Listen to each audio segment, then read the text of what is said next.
नमस्कार दोस्तों। तो ધોરણ 12 સામાન્ય પ્રવાહ એટલે કે આર્ટ્સ તથા કોમર્સનું રિઝલ્ટ આમ તો વહેલી સવારે જાહેર થવાનું હતું, પરંતુ લગભગ 3 વાગ્યા આસપાસ ધોરણ 12 સામાન્ય પ્રવાહ એટલે કે આર્ટ્સ તથા કોમર્સનું રિઝલ્ટ છે જાહેર થઈ જવાનું છે। રિઝલ્ટને તમે સૌથી પહેલાં રાત્રે 3 વાગ્યા આસપાસ તમારે જોવું હોય તો તમે ક્યાંથી જોઈ શકશો? તો દોસ્તો રિઝલ્ટ જોવા માટેની લિંક, સૌથી પહેલાં રિઝલ્ટને જોવા માટેની લિંક આ વિડીયોના ડિસ્ક્રિપ્શનમાં આપી છે। એ લિંક ઉપર ક્લિક કરીને તમે ધોરણ 12 સામાન્ય પ્રવાહનું રિઝલ્ટ સૌથી પહેલાં તમારા મોબાઈલમાં જોઈ શકશો અને રિઝલ્ટની પીડીએફને પણ ડાઉનલોડ કરી શકશો। એ માટેની લિંક આ વિડીયોના ડિસ્ક્રિપ્શનમાં આપેલી છે। અથવા તો દોસ્તો રિઝલ્ટને તમારા મોબાઈલમાં સૌથી પહેલા જોવા માટે તમારે ગૂગલ ઉપર સર્ચ કરવાનું છે www.mygkguru.in। આ વેબસાઇટ તમે સર્ચ કરશો એટલે જે પહેલી લિંક આવશે એના ઉપર તમારે ક્લિક કરવાનું છે। જેવું ક્લિક કરશો એટલે રિઝલ્ટ માટેની mygkguru.in આ વેબસાઇટ ઓપન થઈ જશે। દોસ્તો જનરલી રિઝલ્ટ જે સમયે જાહેર થવાનું હોય એના કરતાં અમુક કલાકો વહેલા રિઝલ્ટ શા માટે મુકાઈ જતું હોય છે? કારણ કે દોસ્તો ઘણી વખત રિઝલ્ટ ઓપન કરવા માટે આખા ગુજરાતના બધા વિદ્યાર્થીઓ, વાલીઓ, સગા સંબંધીઓ બધા એક સાથે રિઝલ્ટ જોવા માટે વેબસાઇટ ઓપન કરે એટલે ઘણી વખત વેબસાઇટ જે છે એ જ ક્રેશ થઈ જતી હોય છે, ડાઉન થઈ જતી હોય છે।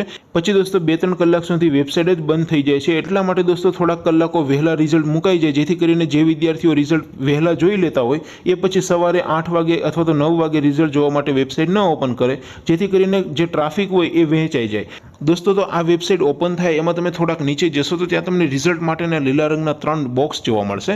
અહીંથી તમે કોઈ પણ ધોરણનું રિઝલ્ટ તમારા મોબાઈલમાં જોઈ શકો છો। અત્યારે દોસ્તો આપણે ધોરણ 12 સામાન્ય પ્રવાહ એટલે કે આર્ટ્સ તથા કોમર્સનું રિઝલ્ટ જોવું છે તો ધોરણ 12 વાળા બોક્સ ઉપર હું ક્લિક કરીશ। જેવું ક્લિક કરશો એટલે નવું પેજ ઓપન થશે। નવું પેજ ઓપન થાય એમાં તમે સ્ક્રોલ કરીને થોડાક નીચે જશો તો ત્યાં તમને ધોરણ 12ના રિઝલ્ટ માટેનું એક બોક્સ જોવા મળશે, જેમાં દોસ્તો ઉપર લખેલું છે STD 12 રિઝલ્ટ 2024।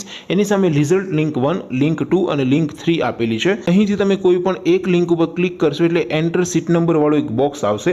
એમાં તમારે સીટ નંબર લખવાનો છે। બાજુમાં ગો બટન ઉપર ક્લિક કરશો એટલે સીટ નંબરથી તમારું રિઝલ્ટ માત્ર 2-3 સેકન્ડમાં રિઝલ્ટ ઓપન થઈ જશે। ત્યાર પછી નીચે લખેલું છે STD 12 રિઝલ્ટ નામ પરથી જોવા માટે સીટ નંબર વગર રિઝલ્ટ જોવું હોય તો એ પણ તમે અહીંથી જોઈ શકો છો। અહીંયા તમને દોસ્તો અલગ અલગ 3 લિંક એટલા માટે આપી છે, અલગ અલગ 3 સર્વરની, કારણ કે એક સાથે બધા વિદ્યાર્થીઓ રિઝલ્ટ જોવા માટે વેબસાઇટ ઓપન કરે તો આખા ગુજરાતમાં 14 લાખ તો વિદ્યાર્થીએ પરીક્ષા આપી છે, એના વાલીઓ, સગા સંબંધીઓ, એટલે ઘણું બધું ટ્રાફિક એક સાથે વેબસાઇટમાં આવે એટલે ઘણી વખત વેબસાઇટ ઓપન ન થાય, વાર લાગે રિઝલ્ટ ઓપન થવામાં।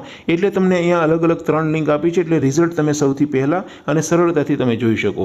તો દોસ્તો www.mygkguru.in આ વેબસાઇટને અત્યારે ચેક કરી લેજો। રિઝલ્ટ જાહેર થઈ ગયું છે અને તમે તમારા મોબાઈલમાં રિઝલ્ટને અત્યારે જોઈ લેજો। આ વેબસાઇટ ખાસ યાદ રાખજો www.mygkguru.in અથવા તો લિંકને ડિસ્ક્રિપ્શનમાં પણ આપેલી છે। આપ સૌ વિદ્યાર્થી મિત્રોનું રિઝલ્ટ ખૂબ સારું આવ્યું હશે એવી આશા સાથે અહીંયા હું વિડીયોને પૂરો કરું। બાકી આપણે નવા વિડીયોમાં મળીશું, ત્યાં સુધી રજા આપો।